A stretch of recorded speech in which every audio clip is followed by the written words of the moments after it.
அர்கத் என்ற ஒரு மரத்தை வளர்க்க ஆரம்பித்து விட்டார்கள். அர்கத் என்று சொல்லக்கூடிய மரத்தை இஸ்ரேலர்கள் வளர்க்க ஆரம்பிச்சாங்க. அது என்னங்க அர்கத் மரம்னு கேக்குறீங்களா? நம்ம ஊர்ல இருக்கக்கூடிய அந்த முள் மரம் சொல்றோம் இல்லையா, அந்த மரத்துக்கு என்னத்த சொல்றது? முள்ளு, கருவேல மரம். கருவேல மரத்தை போன்ற ஒரு மரத்தை இன்னைக்கு இஸ்ரேலர்கள் ஜெருசலத்துல அதிகமாக வளர்க்கிறார்கள். இது ஒரு வருஷமாக அந்த நாட்டில் அந்த மரத்தை வளர்க்க சொல்லி யூதர்கள் சொல்லியிருக்கிறார்கள். ஒன்லி ஃபார், இது இஸ்ரேலர்களுக்கு மட்டும் இட்ட ஆர்டர். பெருமானார் ஸல்லல்லாஹு அலைஹி வஸல்லம் அவர்களுடைய ஹதீஸ அவங்க இன்ச் பை இன்ச்சா ஆய்வு செய்யறாங்க. அதனால தான் அந்த மரத்தை வளர்க்கறாங்க. அந்த மரம் என்ன விளையுதுன்னு கேட்டா ஒண்ணும் கிடையாது. கருவேல மரம் எப்படி இந்திய தேசத்துக்கு அந்நிய மக்களால் இந்த தேசத்தினுடைய வளத்தை சுரண்டுவதற்காக அந்த மரத்தின் மூலமாக இந்த பூமியை அழிப்பதற்கும் தண்ணீர் பற்றுவதற்குண்டான ஒரு சூழ்ச்சி செய்யப்பட்டதோ, அதே போன்று எந்த பயனும் அளிக்காத கர்கத்துடைய மரம். அதை பற்றி பெருமானார் அவர்கள் சொன்னார்கள். புகாரியிலே முஸ்லீமிலே பதிவு செய்யப்படுகிறது. லா தகூமு ஸாஅ, கியாமத் நாள் என்பது வராது.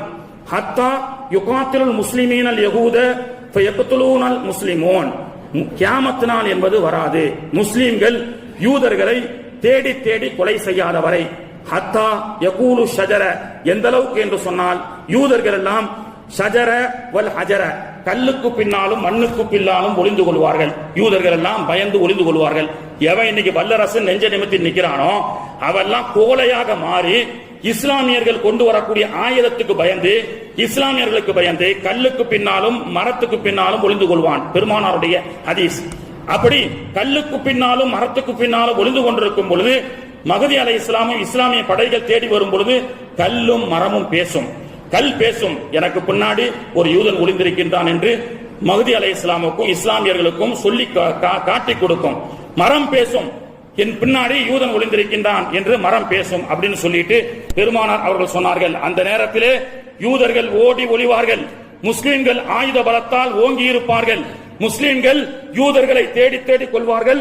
இல்லல் கர்கத, மரமும் கல்லும் பேசும். கர்கத் என்ற மரத்தை தவிர, கர்கத் என்ற மரம் பேசாது. அது யூதர்களுக்கு ஃபைன்னஹு மின் ஷஜரத்தில் யஹூத, அது யூதர்கள் வளர்க்கக்கூடிய மரம் அப்படின்னு சொன்னாங்க. இப்ப தெரியுதா? எல்லா மரத்தையும் நம்பாமல் கர்கத் என்ற மரத்தை மட்டும் வளர்க்கின்றான். நீங்க கூகுள்ல போயோ அல்லது ஜெருசலத்துக்கு போய் அந்த மரத்தை நீங்க சர்ச் பண்ணி பாத்தீங்கன்னா ஓடி 10 பேர் கூட உள்ள போய் ஒளிந்து கொள்ளக்கூடிய அளவுக்கு நம்ம ஊரு இந்த ஆலமரத்தை போன்று இருக்கும். ஆலமரத்தில் விழுதுகள் அதிகமா இருக்கும், இலைகள் குறைவாக இருக்கும். ஆனால் அது இலைகள் படர்ந்து இருக்கும். யூதர்கள் சென்று 10 பேர் கூட அந்த மரத்துல ஒளிந்து கொள்ளலாம். கர்கத், அந்த மரம் மட்டும்தான் பேசாது. என் உள்ள 10 யூதர்கள் இருக்காங்கன்னு பேசாது. மற்ற எல்லா மரம் செடி கொடிகள் எல்லாம் யூதர்களுக்கு எதிராக செயல்படும். முஸ்லிம்கள் தேடி தேடி வெட்டுவார்கள். அப்போ இஸ்ரவேலர்கள் கடந்த சில 2 ஆண்டுகளாக அந்த கர்கத் மரத்தை வளர்க்க ஆரம்பித்து விட்டார்கள். அவர்களுக்கு தெரிந்து விட்டது, விண்ணிலிருந்து மண்ணிற்கு ஒரு ஹீரோ ஈசா அலைஹிஸ்ஸலாம் வர இருக்கின்றார்கள். எனவே அவர் வந்துவிட்டால் 250 கிறிஸ்தவ உலகமும் முஸ்லீமாக மாறும். உலகமே முஸ்லீம் மயமாக மாறும் பொழுது 1 கோடி வாழக்கூடிய இந்த யூதர்கள் ஒன்று திருந்த வேண்டும். இல்லை